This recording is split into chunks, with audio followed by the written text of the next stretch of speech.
Okay, here's my story. It's one of those days you don't forget. My name is Tom. I've been a single dad to my Lily for 5 years now, ever since my Sarah. Ever since we lost her. Lily's 8, a bright spark, all pigtails and questions, just like her mom. Most days we manage. We have our routines, school runs, homework at the kitchen table, story time, the works. Some days are harder, the quiet in the house a little louder, the empty space beside me in bed a little colder. But we manage. For Lily, I'd walk through fire. This particular afternoon, it was a Tuesday, I think. One of those late spring days where the sun feels warm on your skin, but there's still a little bite in the air, just enough to remind you winter wasn't that long ago. Lily had a half day from school, so we'd gone to the park. Our usual spot, the one with the good swings and the big oak tree perfect for imaginary games. She was off, deep in a game involving rescuing a trapped squirrel, which was actually just a pine cone from a dragon, which was me occasionally roaring on command. I was on a bench, half watching her, half lost in thought. The kind of thoughts that drift in when you're not busy. About bills, about whether Lily needed new shoes, about Sarah. Always, eventually, about Sarah. That's when I heard it. A sound that cut through the happy chatter of the park, the distant traffic, everything. It was crying. Not the loud, angry wail of a kid who's dropped their ice cream or scraped a knee. This was different. It was soft, muffled, almost a hopeless kind of sound. The kind of crying that comes from deep inside. I looked around. Most parents were with their kids. A few older folks were strolling. I couldn't pinpoint it. Lily ran up, breathless. "Daddy, the dragon needs to be more scary." "Okay, sweetheart, in a minute," I said, still trying to locate the sound. "Did you hear someone crying?" She tilted her head, her pigtails swinging. "No, was it a baby?" "No, older, I think." Then I saw her. A little girl, maybe a year or two younger than Lily, sitting hunched over on a bench further away, near the rows. Bushes that weren't quite in bloom yet. Her shoulders were shaking. She had dark hair, a bit messy, and a bright pink backpack beside her. No adult in sight. My first instinct, the dad instinct, kicked in. Is she lost? Is she hurt? But then another, more cautious thought followed. You're a man, alone. Approaching a crying child you don't know. People get funny about that these days. I watched for a minute. She wasn't looking for anyone. She just sat there, head in her hands, crying into them. My heart gave a little squeeze. I thought of Lily, if she were ever that sad and alone. "Lily," I said, keeping my voice low. "Stay right here with the dragon, okay? I'm just going to check on something, don't go anywhere." "Okay, Daddy." She picked up her pinecone squirrel and started whispering to it. I got up and walked slowly, trying to look casual, not like I was heading directly for the girl. As I got closer, I could hear her little gasps and sniffles more clearly. It was a raw sound, a sound of real distress.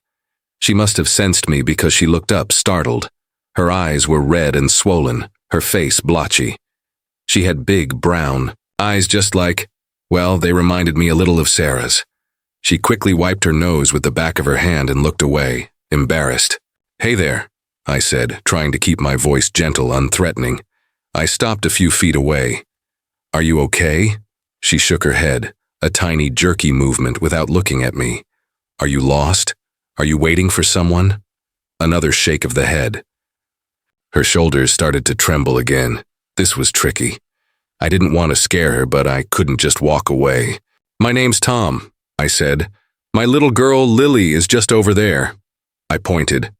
"We come here a lot." She peeked at Lily, who was now trying to get the pine cone to climb the leg of the bench. A tiny, almost invisible ghost of a smile flickered on her lips before vanishing. "Is there anything I can do?" I asked. "Do you want me to help you find your mom or dad?" At the word mom, a fresh wave of sobs racked her small body. Oh no. My heart sank. This was more than a lost toy or a playground squabble. She fumbled. in her pocket and pulled out a crumpled tissue, dabbing at her eyes. "No," she whispered, her voice thick with tears. I'm okay." She clearly wasn't, but I couldn't push. "Well," I said, "if you change your mind, I'm just over there." "Sometimes. Talking helps, you know." She nodded, still not looking at me. I went back to Lily, but my mind wasn't on dragons anymore. I kept glancing over at the little girl. She stayed on the bench, occasionally wiping her eyes. After about 10 minutes, she stood up, shouldered her pink backpack, and started walking towards the park exit, the one that led out onto Sycamore Street. Something told me not to let it go. Call it intuition, call it being a dad, call it remembering how lost I felt after Sarah died. I just had this strong feeling. "Lils, come on, pumpkin," I said. "Let's pack up. Time for an adventure." "An adventure? Where are we going?" Her eyes lit up. "Not sure yet," I said, scooping up our things. "Let's just see where the path takes us." We left the park a minute or so after the little girl. I saw her turn right on Sycamore, walking slowly, head down. I kept a good distance, Lily skipping beside me, chattering about what kind of adventure this might be. I tried to make it look like we were just out for a walk, not following anyone. I felt a bit like a spy in a bad movie, and a part of me was asking, "Tom, what are you doing? This is weird." But the image of her heartbroken little face wouldn't leave me. She wasn't walking like she knew where she was going with any purpose. It was more of a defeated trudge. Down Sycamore, then a left onto Elm.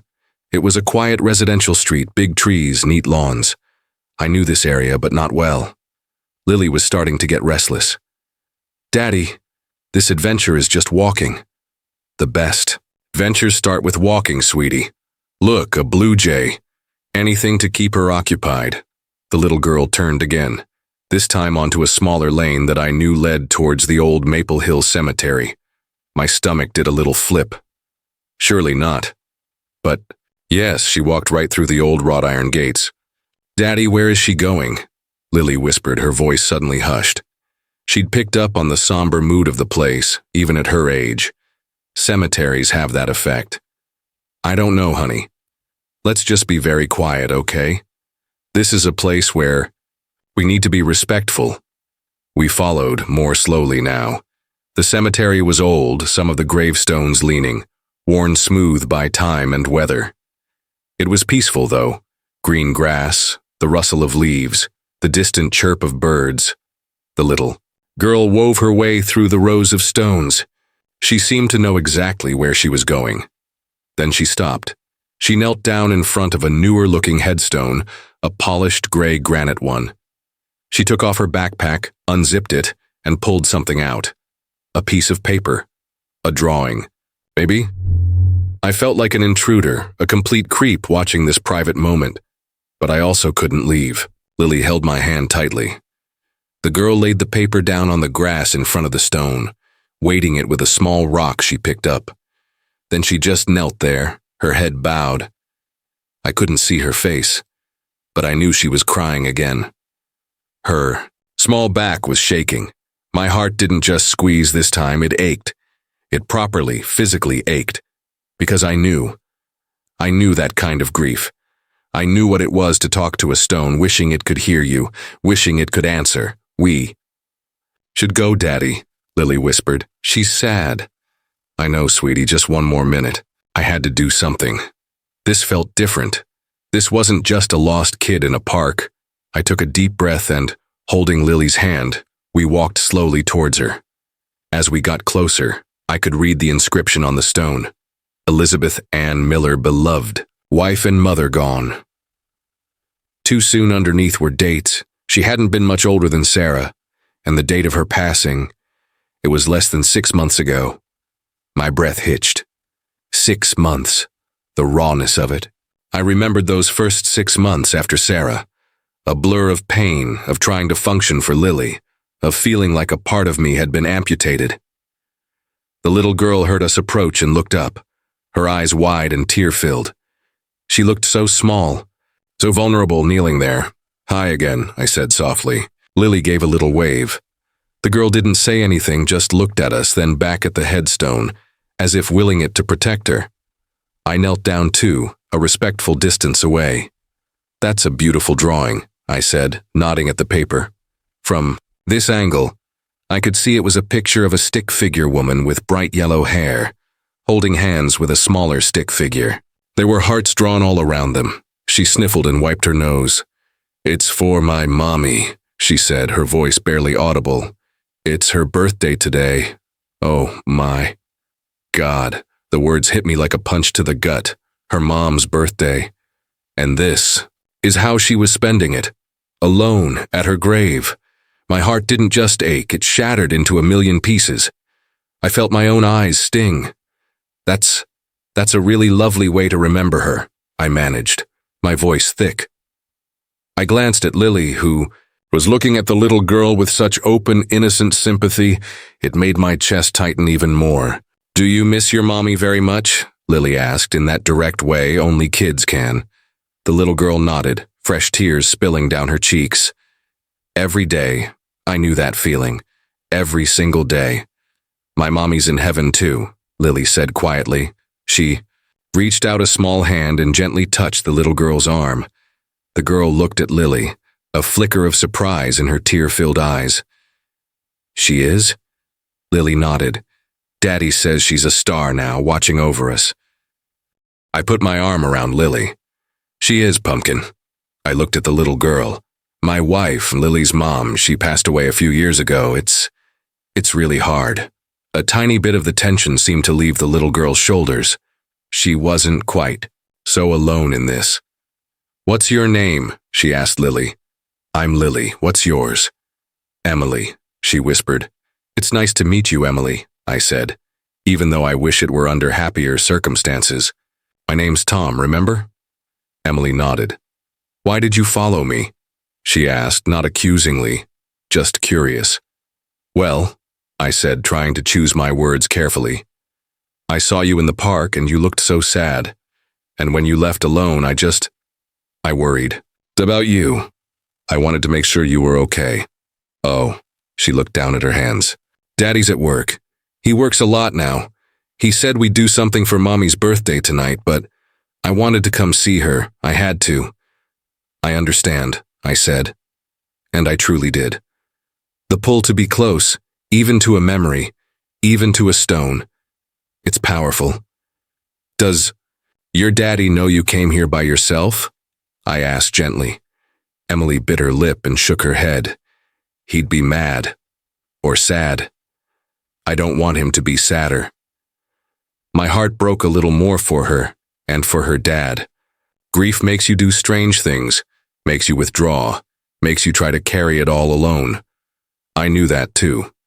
He was probably drowning in his own sorrow, trying to keep things afloat, working to provide, and maybe not seeing how much his little girl was struggling right beside him. "Emily," I said, "it's getting a bit late and I bet your dad will be home soon. Would it be okay if Lily and I walked you home, just to make sure you get there safe?" She hesitated. "I live just over on Oak Street. It's not far." "Still," I said, "we'd like to, and maybe it would be good if your dad knew you came to see your mom. Not to get you in trouble, but just so he knows how much you're missing her. Sometimes dads, especially when they're sad too, they don't always see everything." I was speaking from experience. I knew I'd missed cues from Lily in those early days, lost in my own fog of grief. Emily thought about it for a moment. Then she nodded slowly. "Okay." She carefully picked up her drawing, folded it, and put it back in her backpack. She stood, up, a little unsteady. Lily, without a word, reached out and took her hand. And just like that, the two of them, two little girls who'd lost their mothers, stood hand in hand. It was one of the most heartbreaking and beautiful things I'd ever seen. We walked out of the cemetery, the late afternoon sun casting long shadows. The girls were quiet at first. Then Lily, in her usual way, started pointing things out. "Look, Emily, a ladybug. Oh, and that dog looks like a sausage." A tiny giggle escaped Emily. The first real happy sound I'd heard from her. It was like a little ray of sunshine. We got to Oak Street. Emily pointed to a small, neat blue house with a slightly overgrown lawn. That's my house. As we approached, the front door opened and a man stepped out. He looked harried, tired, lines of worry etched around his eyes. He saw Emily and his face went through a whirlwind of emotions. Relief, then worry, then a flash of anger, then just a deep, overwhelming sadness. Emily, oh thank God, where have you been? I was about to call the police. I came home early and you weren't here. Your note just said, gone for a walk. He rushed towards her, then stopped, seeing me and Lily. Daddy, I'm sorry, Emily said, her voice small. I went to see Mommy for her birthday. The man's face crumpled. He knelt and pulled Emily into a fierce hug, burying his face in her hair. I could see his shoulders shaking. Oh, baby girl. Oh, Emmy. He held her tight for a long moment. When he looked up, his eyes were red. He looked at me, confused. I don't understand. Hi, I said. I'm Tom, and this is my daughter, Lily. We met Emily in the park. She was having a hard time. We just walked her home. I didn't mention the cemetery directly to him, figuring Emily should be the one. She told me it was her mommy's birthday, Lily piped up. My mommy's in heaven too, so I know how it feels. Emily's dad looked from Lily to me, and a flicker of understanding crossed his face. He let out a long, shaky breath. Thank you, he said, his voice raspy. Thank you for bringing her home safe. I'm Michael, by the way. He extended a hand. We shook. His grip was firm, but his hand was trembling slightly. She's a sweet girl, I said.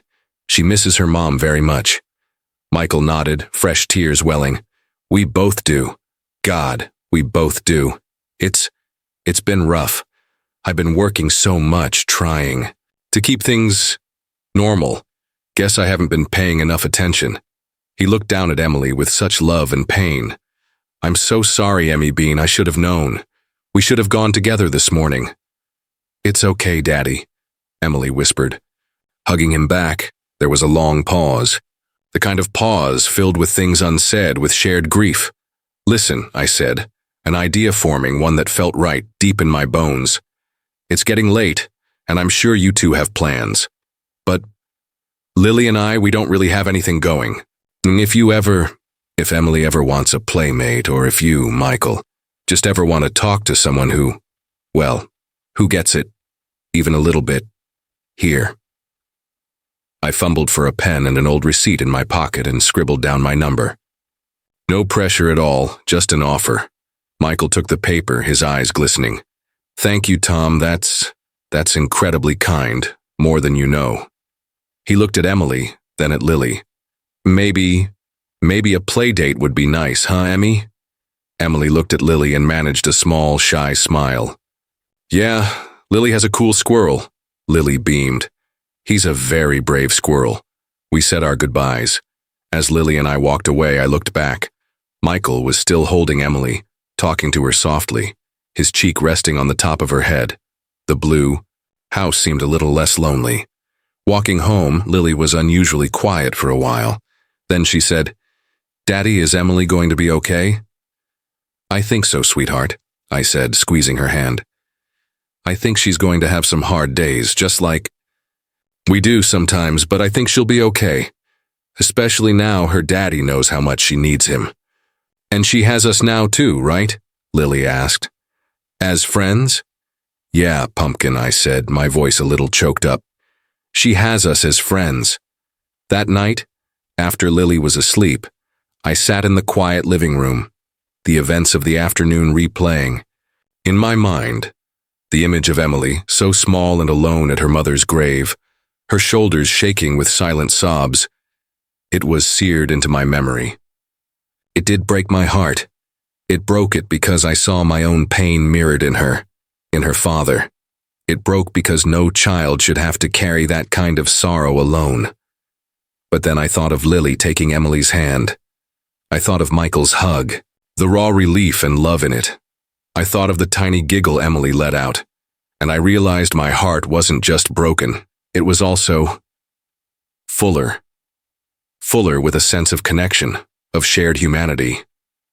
Sarah always used to say that even in the darkest times, there are little sparks of light if you look for them. Sometimes she'd said, you have to be the spark for someone else. A few days later, Michael called.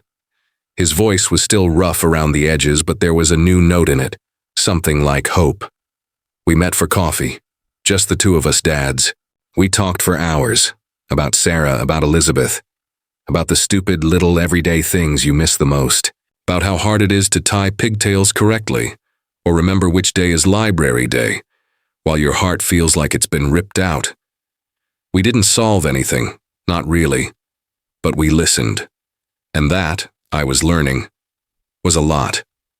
The girls had their playdate. They were shy at first, but soon the house was filled with the sound of their laughter as they built an elaborate fort in the living room.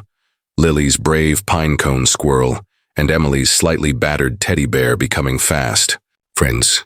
Seeing Emily smile, a real wide smile that reached her big brown eyes, it was like watching a flower unfurl in the sun.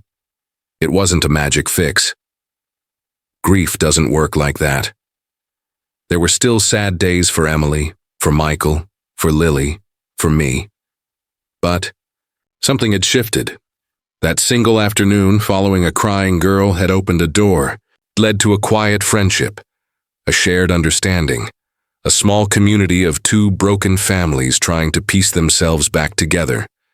Not perfectly, but with a little more hope, a little more light.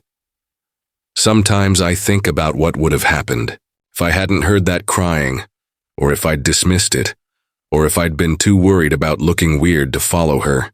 It's a sobering thought.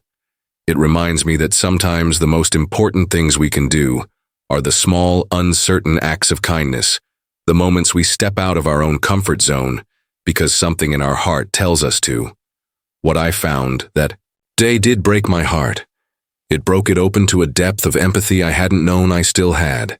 It reminded me that even in loss, there can be connection. And that, I think, is how we heal. Not alone, but together. One small, hesitant step, one shared tear, one unexpected friendship at a time. And all because a little girl was crying in a park, and for some reason I decided to listen.